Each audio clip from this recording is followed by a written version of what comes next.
Good morning. It's your boy Buddy Rowe, the big truck trap star.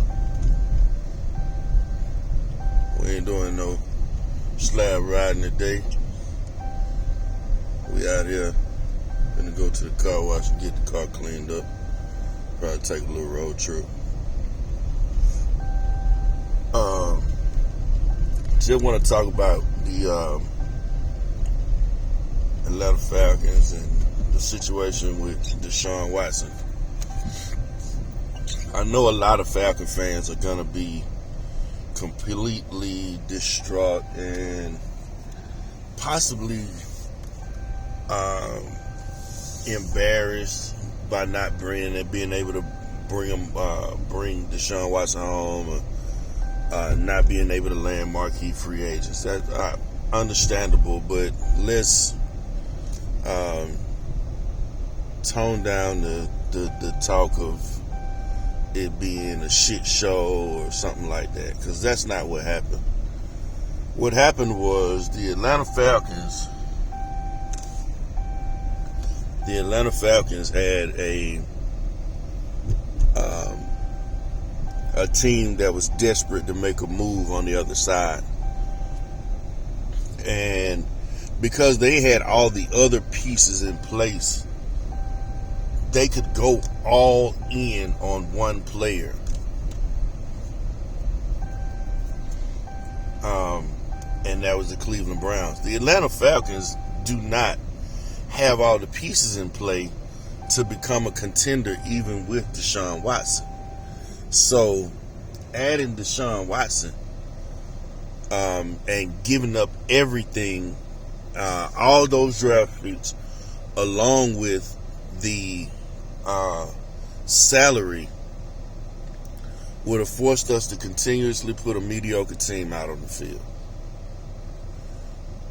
You would have possibly made the playoffs, but you wouldn't have been a true contender. So let's not get this thing twisted, man. We didn't, of course, we would have loved to have him, but if you gain the superstar but can't field a team, what good is it for you? And the other thing is, what I was saying a couple of days ago was that no matter what, go ahead and trade Matt Ryan. Go ahead and trade Matt Ryan. No, this is not about being a Matt Ryan hater or anything like that. It's not that. I actually am a big Matt Ryan fan. I just understand that there comes a time when you have to make a move.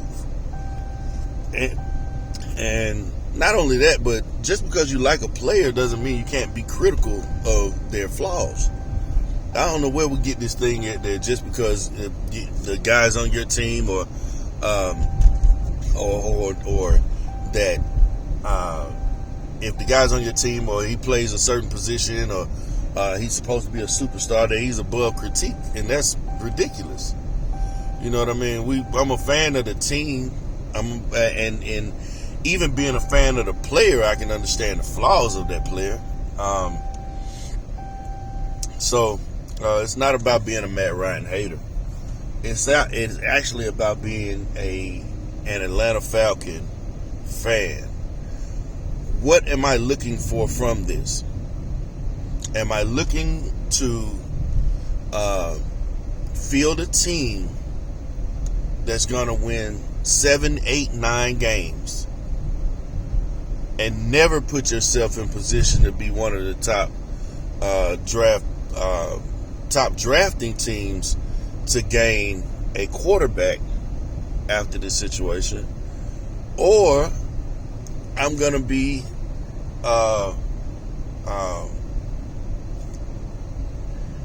a fringe playoff team over and over again, continuously adding low-level free agents to a team and overpaying them, overpaying these low-level free agents because you're always on the fringe of being a contender.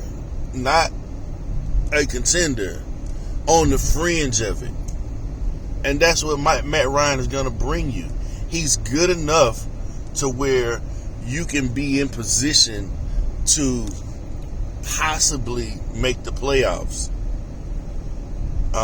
He doesn't have enough around him, and you're not going to get enough around him because of the salary that he's going to command by being a former MVP, by being Hall of Fame caliber, by being someone who's going to be able to consistently put up big numbers, but not get you over the hump because you hamstrung yourself.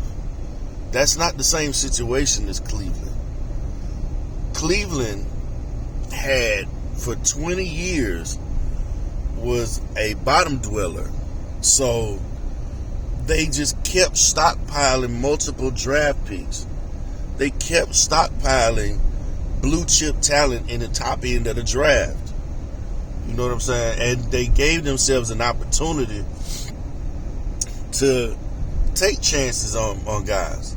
They even took a chance just drafting Baker Mayfield. They could have drafted somebody else. They didn't have to do that. But now they're at a position where that's all they need. That's pretty much all they need is a quarterback. We're not in that position where all we need is a quarterback.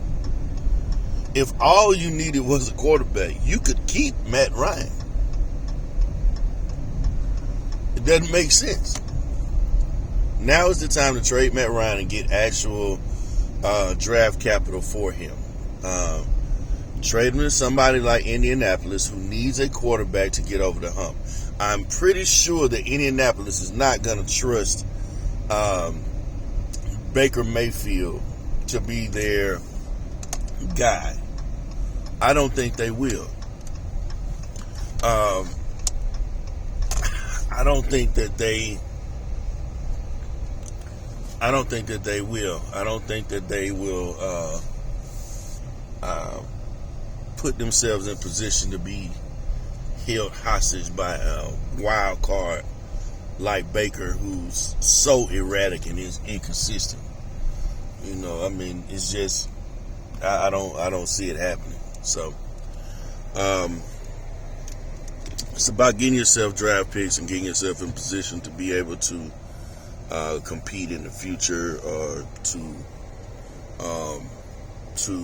contend in the future. Your opportunity is here now to be able to do that, and we just have to make a decision that that's what we want to do. So salute to Matt Ryan regardless of the situation. I'm a fan. I appreciate the class act. I appreciate the steadying hand of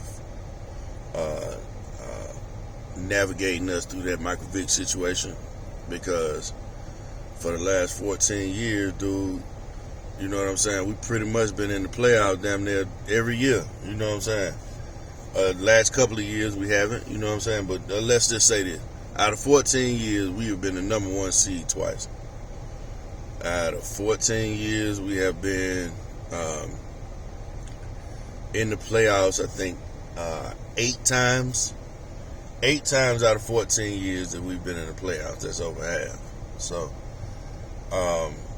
we've been in the Super Bowl. We played in the NFC Championship game twice.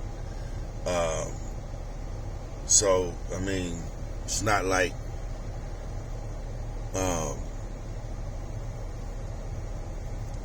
we haven't seen success. We've been to the Super Bowl. It's not like he hasn't brought success here. It's not like that he just came here and shit the bed. You know what I mean? That's not what happened. People get in their feelings about their favorite players because Michael Vick was black and he was so dynamic and he was so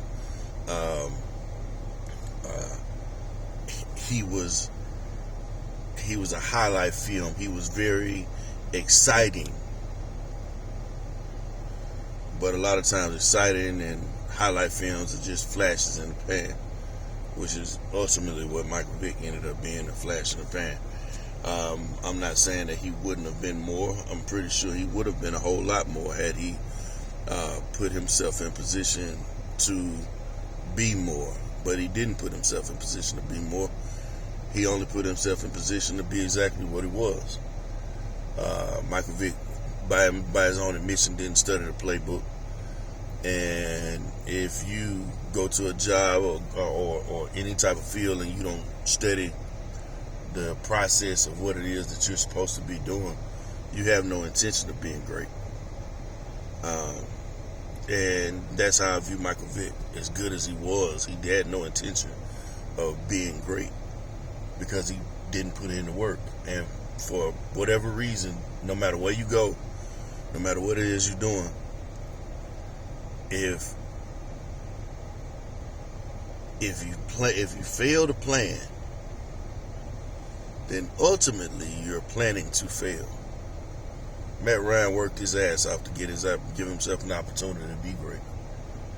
Matt Ryan learned everything about the playbooks of 5 or 6 different offensive coordinators to learn them inside and out. And I don't think he gets enough credit from that standpoint. I don't think he gets enough credit for being a steadying hand. It's just, you got to give him respect, but I also got to understand that it's a business as well as a sport. And you as a fan are going to look at it from a sentimental standpoint a lot of times, and even the players sometimes will look at it from a sentimental standpoint. But ultimately, you have to put a product on the field that's going to fill up the seats. And at this point in Matt Ryan's career, with not enough talent around him, you're not going to field that team that fills up the seats. I don't see it happening.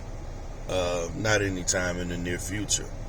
And what I mean by near future, you're not going to the Super Bowl this year coming up, and you won't get there next year. So he has 2 years left on his deal. If you're not going to make the Super Bowl in the last 2 years of his deal, what reason do you have to hold on to him other than to just be mediocre and hold on to sentimental value? It's no disrespect to him to be talking about trading him to be able to get value for what he is at this particular point. He's not going to push us over the hump to get there. And to be, in all fairness, neither would Deshaun Watson. But Deshaun Watson is 25, 26 years old as opposed to a 36, 37-year-old quarterback. That's a big difference. Okay? Deshaun Watson is on a 5-year deal.